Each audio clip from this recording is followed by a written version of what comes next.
اس وقت روس یوکرائن پر قبضہ کرنے کے لیے پیش قدمی جاری رکھے ہوئے ہے۔ جیسے کہ آپ کو پتہ ہے کہ روس ایک کرسچن ملک ہے۔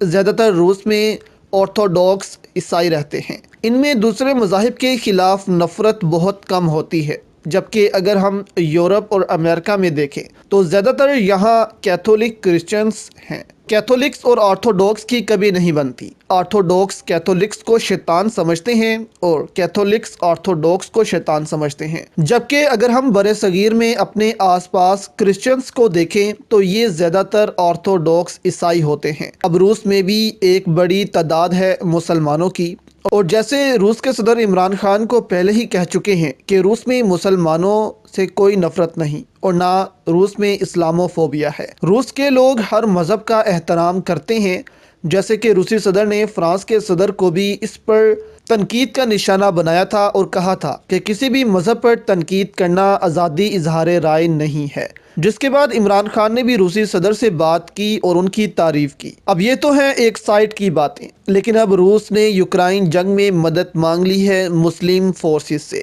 یہ تصویریں آپ دیکھ سکتے ہیں، یہ ہیں چیچنیا کی مسلم فورسز۔ چیچنیا بھی روس کے زیر کنٹرول علاقہ ہے اور یہاں مسلمز بڑی تعداد میں موجود ہیں۔ ان فورسز کا نام ہے ہنٹر فورسز۔ یہ فورسز اب لیڈ کریں گی اس وار کو۔ اور آخر روس نے ان سے مدد کیوں لی ہے، یہ بھی آپ کو بتاتے ہیں۔ أشهد أن لا إله إلا الله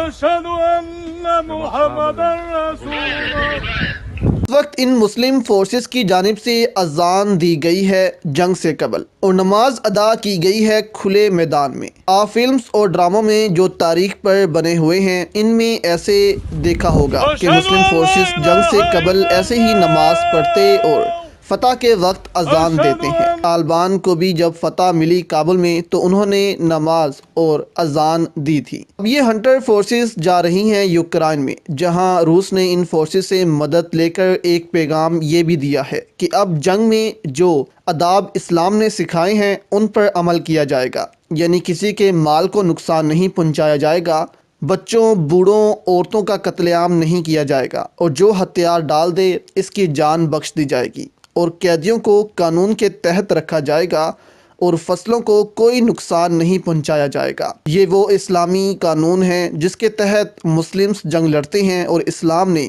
ان کو یہ قانون جنگ کے لیے دیے ہیں۔ اب یہ سب قانون روس اپنانے جا رہا ہے اس جنگ میں مسلم فورسز کے تحت، اور اسی لیے ان چیچنیا کی فورسز سے مدد طلب کی گئی ہے کہ وہ یوکرائن کی جنگ میں حصہ لیں۔